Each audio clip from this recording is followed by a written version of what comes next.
GK வெங்கடேஷ்ட வந்து உதவியாளனாக வந்து நான் சேர்ந்துட்டேன். 250 படம் வேலை செஞ்சாச்சு. அதை தவிர விஜய் பாஸ்கர் தேவராஜன் மாஸ்டருக்கு ஒரு வருஷத்தில் வந்து 53 படத்துக்கு நான் அவரோட ஆர்கெஸ்ட்ராவில் நான் வந்து வாத்தியங்கள் வாசிச்சிருக்கேன்.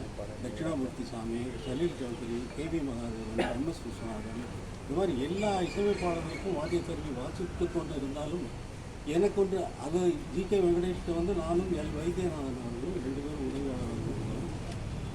அவர் சாங்கு போட்டார்னா வந்து நாங்கள் 2 பேரும் டிஸ்கஸ் பண்ணிவிட்டு மியூசிக் எப்படி போடுறது, இப்போ ஃபஸ்ட்டு பேக்ரவுண்ட் எப்படி, செகண்ட் பேக்ரவுண்ட் எப்படி, சாங் பேக்கிங் எல்லாம் என்ன பண்ணலாம் அப்படிங்கிறதெல்லாம் நாங்கள் தான் பிளான் பண்ணி ரெக்கார்ட் பண்ணிட்டு இருந்தாலும் எனக்குன்னு படம் வந்து பாட்டு ஓகே பண்ணி ரெக்கார்டிங் டேட்டு ஃபிக்ஸ் பண்ணிவிட்டு சொல்கிறாங்க.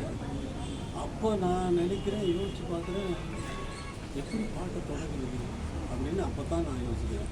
ஜிகே வெங்கடேஷ் வேலை செய்யும்பொழுது இந்த கொஸ்டின்லாம் வந்ததே இல்லை, இந்த கேள்வியெல்லாம் வந்ததே இல்லை.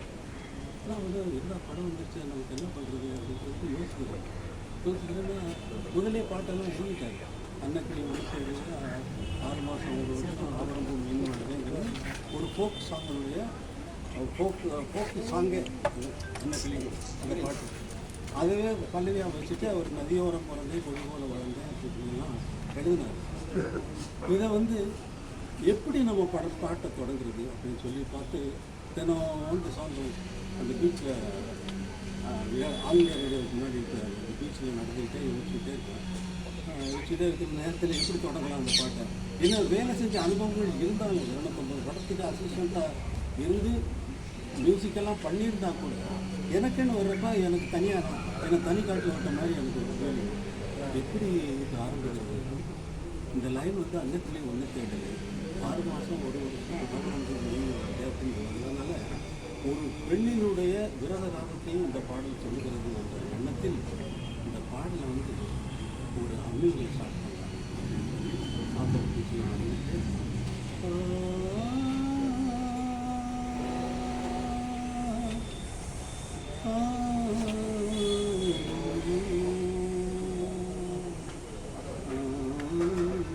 அப்படின்னு இந்த அம்மியெல்லாம் கம்போஸ் பண்ணுறேன். அப்புறம் எப்படி பாட்டை தொடங்குறதுன்னு சொல்லிட்டு ஆர்கெஸ்ட்ரேஷன் செய்கிறேன். இந்த அம்மிங்க பாடி எத்தனை நாள் பாடி இந்த அம்மிங்கை கம்போஸ் பண்ணியிருக்கேன்றதோ எனக்கு தெரியாது. அவ்வளோ இந்த எழுதி பாடி வீட்டுக்கு வந்தோடனே நைட்டில் அந்த நோட்ஸ் அம்மிங்க வந்து நோட்ஸாக எழுதிடுவோம்.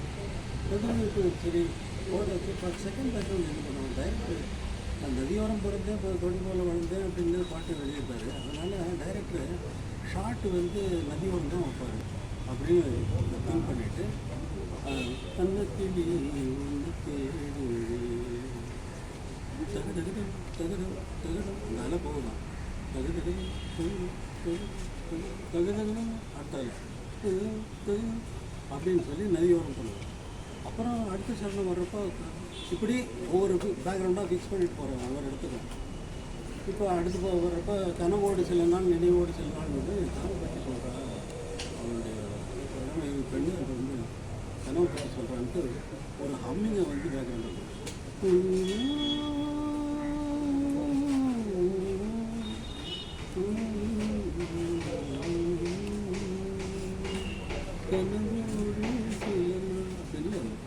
அப்புறம் வந்து புள்ளி போட்ட இறக்காரி புளியனுக்கு சேலக்காரி நெல் இருக்க போகும்போது தான் அறுவடை களத்து மெட்டில் ஸ்டார்ட் வைக்க போகிறாரு அப்படின்ற தீர்மானம் பண்ணிட்டு தங்கடம் அப்படின்னு சொல்லி களத்து மெட்டை கொடுக்குறேன். இப்படி தான் வந்து என்னை நான் வளர்த்து கொண்டது. டைரக்டர்கிட்ட கேட்கல, ஸ்டோரி ரைட்டர்கிட்ட கேட்கல, பாட்டு எழுதுனவங்ககிட்டையும் கேட்கல. இந்த பாட்டை எப்படி கொடுக்குறதுன்னு சொல்லி ஒவ்வொரு பாடலையும் இப்படித்தான் நான் வந்து இசையமைத்ததனால் அது உயிரோடு இன்றும் இருக்கிறது. ஆத்மாவாக உங்களுடைய சோலாக அது மாறிவிட்டது என்றுதான் சொல்லுவேன். பேரன் இசையில் பாடிருக்கீங்க சார். பேரன் எதிசர் இசையில் பாடுங்க சார்.